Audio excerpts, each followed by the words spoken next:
नमस्कार दोस्तों, एक बार फिर से आपका स्वागत है आपके अपने चैनल देवभूमि करियर पॉइंट पर। आशा करता हूँ आप सभी लोग स्वस्थ होंगे, काफी अच्छी आपकी स्टडी चल रही होगी। तो आज देखेंगे दोस्तों Uttarakhand GK special fact class भाग 31 है। यूट्यूब चैनल पे लगातार आपको special fact classes, PYQ session, test series, current affairs exam dose और साथ ही रिवीजन महाकुंभ क्लासेस उपलब्ध कराई जा रही है। बीच बीच में मैं आपको कुमाऊनी गढ़वाली, लोकोक्ति और शब्दावली वाले टॉपिक भी दे रहा हूँ। जितनी भी ये क्लासेस है आगामी ग्रुप सी एग्जाम के साथ साथ जो भी अन्य एग्जाम होते हैं उत्तराखंड के, उनके लिए उपयोगी है, महत्वपूर्ण है। साथ ही देखिए आगामी जो परीक्षा है आपकी, उसके लिए 50 full length practice set application पे आपको मिल जाएंगे। 50 evergreen group C full length practice set जो कि बाइलिंगुअल है। लिंक इस वीडियो के डिस्क्रिप्शन बॉक्स में आपको मिल जाएगा। इसके अलावा एक टेस्ट सीरीज और एप्लीकेशन पे जिसका नाम है सब्जेक्ट वाइज टेस्ट सीरीज या सेक्शनल मॉक टेस्ट, जिसमें आपको हर सब्जेक्ट के टेस्ट मिल जाएंगे। ये भी बाइलिंगुअल और डिटेल्ड सॉल्यूशन के साथ है, ठीक है। तो टेस्ट सीरीज को भी आप अवश्य फॉलो कीजिएगा। बाकी जो अभी आपका री एग्जाम है, री एग्जाम वाले ध्यान दें, अपने जो नोट्स है उनका रिवीजन आप करते रहें, साथ ही पीवाईक्यू देखें और फुल लेंथ टेस्ट ज्यादा से ज्यादा लगाएं। मैं बार बार यही बोलता हूँ, वन डे एग्जाम निकालने का यही आपका सीक्रेट होता है कि आप पहले सिलेबस को बहुत अच्छे से कवर कर लें, अपने शॉर्ट नोट्स बनाएं। शॉर्ट नोट्स को आपने रिवीजन करना है, उसके साथ साथ आपने पुराने पेपर्स देखने हैं, पुराने पेपर के साथ सेक्शनल टेस्ट लगाना है। जो भी चैप्टर पढ़ा है उसके सभी क्वेश्चन आपको याद होने चाहिए। फिर आपको फुल लेंथ प्रैक्टिस सेट ज्यादा से ज्यादा लगाना है। फुल लेंथ प्रैक्टिस सेट लगाने के बाद उसको एनालिसिस भी करना है, उसका विश्लेषण अवश्य करना है, तब जाके आपको फायदा होगा। ये साइकिल आपने अगर बहुत अच्छे से चला दिया ना, तो ये साइकिल मान लीजिए साइकिल ही बन जाती है फिर। और ये साइकिल आपकी फिर कहाँ पे रुकेगी? डेस्टिनेशन पे। जो डेस्टिनेशन है आपका सक्सेस या मेरिट लिस्ट, वहां पे आपका नाम आ जाएगा, ठीक है। तो चलिए आज देखेंगे Uttarakhand GK special fact class में। छोटी सी क्लास है लेकिन महत्वपूर्ण क्लास है। और स्पेशल फैक्ट क्लास नाम इसलिए दिया है मैंने आपको, कुछ ऐसे टॉपिक जिन पर वीडियो नहीं है, कंटेंट नहीं है, उन पर मैं आपको वीडियो दे सकूं, कंटेंट दे सकूं, ताकि एग्जाम में यहाँ से भी क्वेश्चन बनता है तो गलती ना हो। तो आज का टॉपिक भी काफी महत्वपूर्ण है और काफी इंटरेस्टिंग है। और टॉपिक का नाम है आज कुंजा क्रांति। उत्तराखंड में जो कुंजा क्रांति हुई थी, इसकी पृष्ठभूमि क्या थी, क्या इम्पैक्ट था, बहुत अच्छे से समझेंगे। कुंजा क्रांति कब हुई थी ये हमने किताबों में पढ़ा है, फैक्ट याद होगा आपको, 1824 में ये हुई थी। कुंजा जो आपका क्रांति हुई थी, कहाँ पे हुई थी? रुड़की में, ठीक है। वर्तमान जो रुड़की है, और रुड़की में एक रियासत थी, लंढौरा रियासत, ठीक है। लंढौरा रियासत में आपका ये क्रांति हुई थी। अब ध्यान से समझिए, देखिए हमारे देश में आप सभी को पता है 1857 में एक संग्राम हुआ था जिसको स्वतंत्रता संग्राम कहा जाता है, या 1857 का विद्रोह कहा जाता है, रिवोल्ट कहा जाता है। 1857 की क्रांति भले ही देश की आजादी की पहली क्रांति कहलाती हो, लेकिन अंग्रेजी गजेटियर के मुताबिक जो रुड़की या कुंजा में क्रांति हुई थी ना, ये देश की पहली क्रांति मानी जाती है। अक्टूबर 1824 को एक क्रांति हुई थी, और उसमें कुंजा तालुका जो था, या कुंजा रियासत कह सकते हैं, लंडोरा रियासत के अंदर जो कुंजा तालुका था, वहां पर एक राजा थे विजय सिंह। विजय सिंह ने अंग्रेजों के खिलाफ क्या किया था? बगावत की थी, टैक्स देने से मना कर दिया था। और इसके बाद युद्ध होता, काफी लोग शहीद होते हैं, जो आज भी गुमनाम है। हालांकि राजा विजय सिंह का स्मारक आपको देखने को मिल जाएगा। 2024 में इस क्रांति के 200 वर्ष पूर्ण हुए। 200 वर्ष इस क्रांति ने पूर्ण की, ठीक है। अब बात करें, देखिए आपका कुंजा क्रांति, या मैंने आपको बोला कि कुंजा क्रांति आपका कुंजा जो तालुका था वहां पे हुई थी, और कुंजा तालुका किस में आता था? लंढौरा रियासत में। अब लंढौरा रियासत को याद कीजिए दोस्तों। लंढौरा रियासत का जिक्र मैंने किया है आपसे जब हम पंवार वंश का अध्ययन कर रहे हैं। आप सभी को पता है 1804 में आपका गोरखा गढ़वाल की तरफ अटैक करते हैं, और जब 1804 में आपका खुड़बुड़ा का युद्ध होता है, खुड़बुड़ा के युद्ध में अंतिम पंवार नरेश जो थे आपके प्रद्युमन शाह, ये शहीद हो जाते हैं। उसके बाद उत्तरवर्ती पंवार वंश आता है जिसमें हमारा टिहरी रियासत होगी। लेकिन श्रीनगर से तो फिर हमारा पंवारों का शासन खत्म ही हो जाता है ना। धोखे से अंग्रेज क्या करेंगे? पूरा आधा गढ़वाल हड़प लेते हैं, ठीक है। जो भी ट्रीटी हुई थी उसमें सुदर्शन शाह और अंग्रेजों के बीच में, हालांकि ऑफिशियल प्रमाण नहीं मिलता, बट हड़प लिया तो हड़प लिया, पहले से उनकी हड़पने की नीति थी। अब जो प्रद्युमन शाह थे, 1804 में खुड़बुड़ा युद्ध से पहले प्रद्युमन शाह ने अपनी चल अचल संपत्ति किसको बेची थी? मैंने आपको करवाया है। चल अचल संपत्ति प्रद्युमन शाह ने अपनी बेची थी, किसको? लंढौरा रियासत के तत्कालीन जो राजा थे, कौन थे? राजा थे राजा रामदयाल सिंह गुर्जर।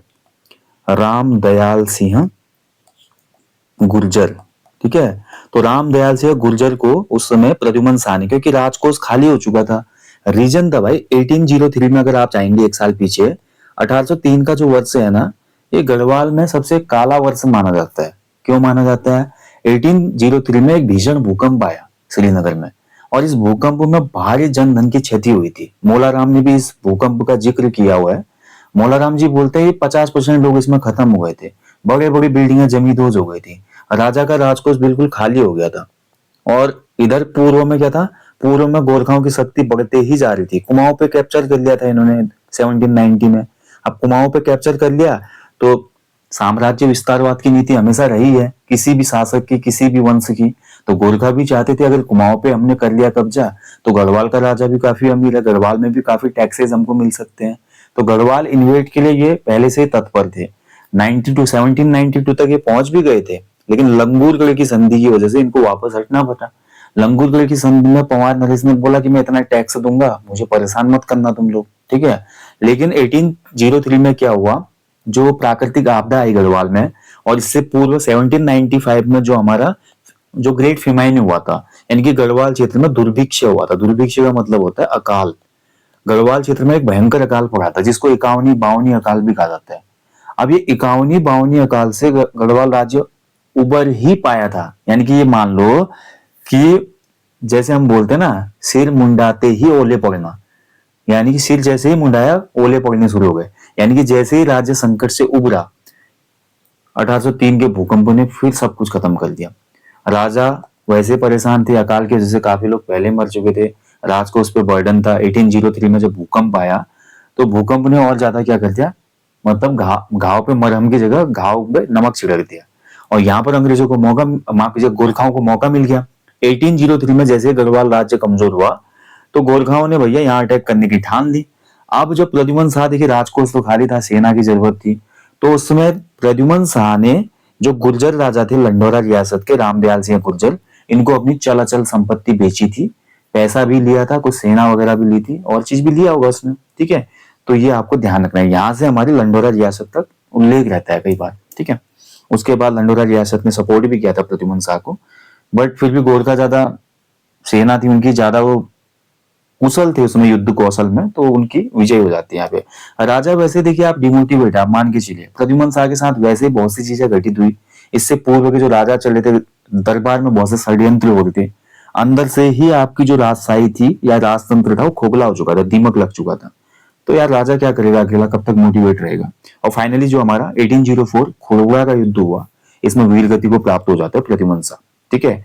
तो रामदयाल सिंह गुर्जर, तो रामदयाल सिंह गुर्जर जो कि लंडोरा रियासत के राजा थे, इनके ही पुत्र थे। रामदयाल सिंह का जब देहांत हुआ 1813 में, 1813 में रामदयाल सिंह का भी देहांत हो गया। रामदयाल सिंह, इनका निधन हो गया, ठीक है, 1813 में, 1813 में। तो 1813 में जैसे इनका निधन हुआ तो उसके बाद इनके पुत्र, रामदयाल सिंह के पुत्र थे विजय सिंह। विजय सिंह गद्दी पर बैठते हैं, ठीक है। विजय सिंह ने गद्दी संभाली और गद्दी पर बैठ गई है। और इस समय लंडोरा रियासत जो मैंने आपको बताई, जहां के राजा बने विजय सिंह, ठीक है, लंडोरा रियासत में ऐसा बोला जाता है उसमें लगभग कितने 44 गांव थे, 44 विलेज थे वहां पे, 44 गांव थे। तो 44 गांव इस रियासत के अंतर्गत थे। अब जो प्लेन के गांव होते हैं बहुत बड़े होते हैं, पर्वतीय गांव तो आपको लग रहा है 44 गांव कम ही होंगे, लेकिन ऐसा नहीं है। आपको पता है जो आज भी आप देखेंगे मैदानी भाग का पंचायती चुनाव देख लो, विधायक से कम नहीं होता वो सरपंच बनने का चुनाव। जो हमारे यहाँ ग्राम प्रधान, छोटी सी भी आबादी में ग्राम प्रधान हो जाते हैं, यहाँ तो बड़े बड़े चुनाव होते हैं। तो ऐसे 44 बड़े बड़े गांव थे भाई लंडोरा रियासत के पास। अब 1822 में देखिए विजय सिंह भी क्या थे, अंग्रेजों की जो नीति थी उससे खुश नहीं थे, इन्होंने डायरेक्ट बगावत कर दी 1822 में।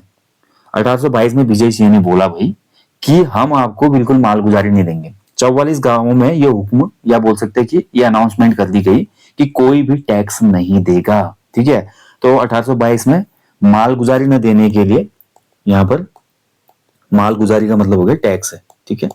तो विजय सिंह ने मालगुजारी न देने के लिए कुछ सख्त आदेश जारी किए और गांव वालों ने इसको मान भी लिया। अब इससे क्या हुआ, अंग्रेज हुकूमत को कहीं ना कहीं क्या लगने लगा कि अब ये आदमी क्या कर रहा है, डोमिनेंस कर रहा है और हमारे राह में कांटे पैदा कर रहा है। तो कहीं ना कहीं नजरों में आ गई है, ठीक है। उसके बाद अंग्रेजों ने इनको समझाया, लेकिन भाई समझेगा आदमी, गर्म खून है। और गुर्जर राजा जो होगा, आपको पता है गुज्जर समाज में आप जानते हैं, गुज्जर जो होते हैं बहुत ही खतरनाक किस्म के लोग होते हैं।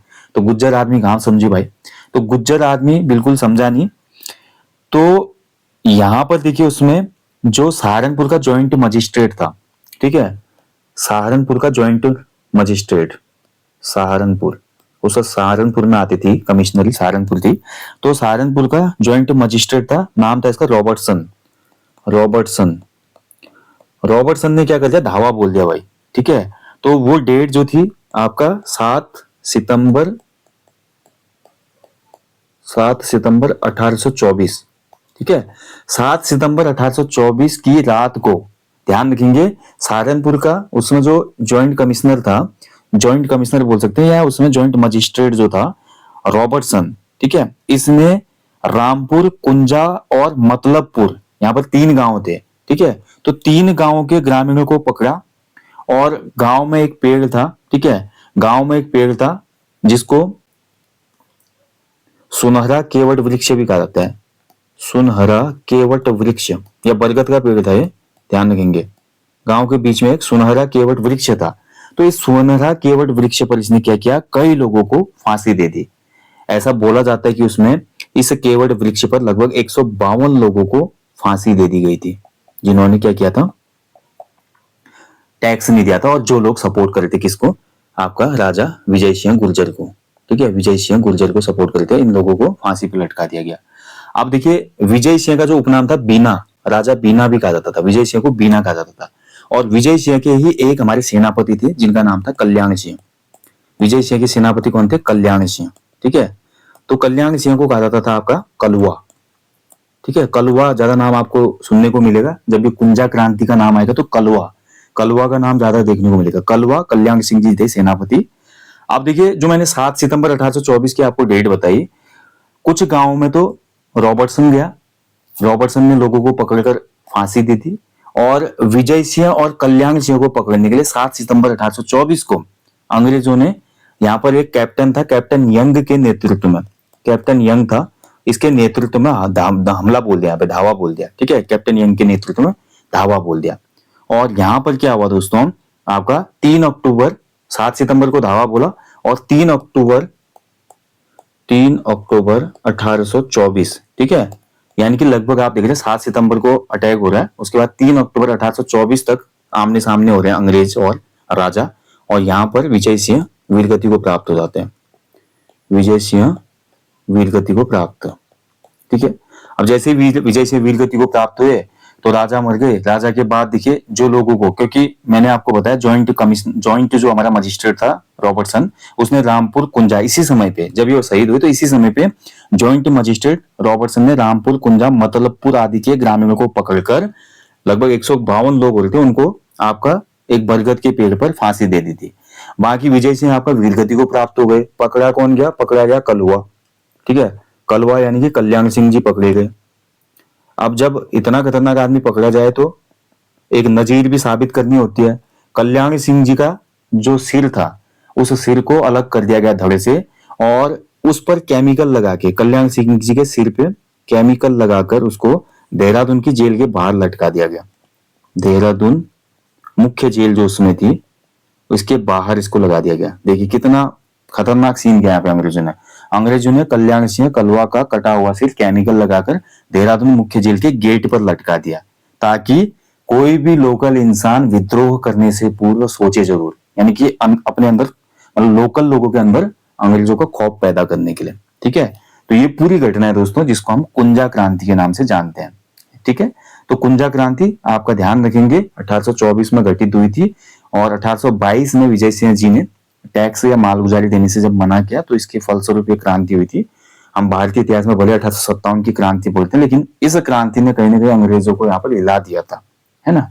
और ये कल्याण सिंह या कलवा सिंह को भी आप जानते हैं कि इन्होंने काफी ज्यादा यहाँ पे देखिए, मतलब अंग्रेजों को काफी ज्यादा इन्होंने रोक के रखा, क्योंकि 7 सितंबर से इन्वेड हो रहा है और लगभग 1 माह के बाद ये पकड़ में आ रहे हैं, तो काफी अच्छी लीडरशिप उस समय रही थी। और गुर्जर समाज का ये जो क्रांति थी या आंदोलन था, ये हालांकि जो 152 लोग थे, आज भी देखिए, आज 200 साल से ज्यादा क्रांति को हो चुका है। राजा को तो सभी लोग जानते हैं, लेकिन जिन लोगों ने शहादत दी, आज भी उनको शहीद का दर्जा दिलाने के लिए काफी लोग प्रयासरत है। और बात करें दोस्तों कुंजा बहादुरपुर जो क्षेत्र है, कुंजा बहादुरपुर में राजा विजय सिंह जी का स्मारक तो स्थापित किया गया है। ठीक है, तो कुंजा क्रांति अब आपको अच्छे से समझ में आ गया होगा कि कुंजा क्रांति क्या थी और क्या इसमें हुआ था। ठीक है। बाकी कुंजा क्रांति के बाद देखिए जैसे 152 लोगों को फांसी पे लटकाया गया, उसके बाद देखिए जो हमारे कल्याण सिंह जी थे उनके कटे हुए सिर को देहरादून जेल के बाहर लगाया गया। जो हमारे जो तालुका था उसके जो राजा थे रियासत के, उनके वो मर गए। उसके बाद देखिए यहाँ पर अगल बगल गांव के जो लोग थे ना, उसमें बोला जाता है कि ऐतिहासिक जो भी दस्तावेज है ना, उसमें ये बोला जाता है कि अंग्रेजों के खौफ से आसपास के बहुत से गांवों के लोग यहाँ से भाग गए थे। 1910 में क्या हुआ दोस्तों, इस शहर को, ठीक है, 1910 में जो हमारे इस शहर में जो वट वृक्ष था या केवट वृक्ष जो मैंने आपको बताया, तो इस केवट वृक्ष पर, सुनहरा केवट वृक्ष को एक व्यक्ति ने खरीदा था 1910 में, जिनका नाम था लाला ललिता प्रसाद। लाला ललिता प्रसाद। तो ललिता प्रसाद जी ने इस पेड़ को खरीद लिया था, जो जहां पर ये पेड़ होगा उसके आसपास की जमीन को खरीद लिया था उन्होंने, ठीक है। और इसी नाम पर इन्होंने एक मंत्रा चरणपुर गांव को बसाया। कौन सा गांव बसाया? मंत्रा चरणपुर गांव, ठीक है। मंत्रा चरणपुर गांव इनके द्वारा बसाया गया था, ध्यान रखेंगे। 1947 में जब देश आजाद हुआ ना, तब तक इस पेड़ पर जो भी लोहे के कुंडे थे, जंजीरें थी, वो लटकी हुई थी। और आज भी अगर आप जाएंगे तो इस पेड़ की टहनियों पर निशान मौजूद हैं, उन जंजीरों के चेन पे। ये लोगों को यातनाएं दी गई होंगी पहले, उसके बाद उनको फांसी पे लटकाया गया होगा। आप जानते हैं कितने क्रूर थे अंग्रेज, है ना। चलिए तो दोस्तों ये था आज का टॉपिक। उम्मीद करता हूँ जल्दी ही किसी ऐसे ही टॉपिक के साथ मिलेंगे, और जिसमें हम कुछ उत्तराखंड की ऐसी कुछ बहुत सी क्रांतियां हुई हैं जिनका ज्यादा उल्लेख हमको मिलता नहीं डिटेल में, ठीक है, लेकिन उस क्रांति ने कहीं ना कहीं दिशा और दशा बदली थी। और ऐसे टिहरी रियासत की भी कुछ क्रांतियां हैं, जैसे वन आंदोलन से संबंधित कुछ महत्वपूर्ण क्रांतियां हैं। ढांढक जो हमारे आंदोलन करने वाले थे, उसको अभी हम समझेंगे आगे जो क्लासेस आएंगे उसमें, ठीक है। चलिए मिलते हैं जल्दी आपको। बाकी आपको आज का टॉपिक अच्छा लगा तो अपना कमेंट देना ना भूलना, आपका कमेंट बहुत बहुमूल्य है। बाकी हमेशा की तरह बोलूंगा यार, अपने जीवन में एक पेड़ अवश्य लगाएं, लोगों को भी इसके लिए अवेयर करें। Thank you for watching. जय हिंद, जय देवभूमि।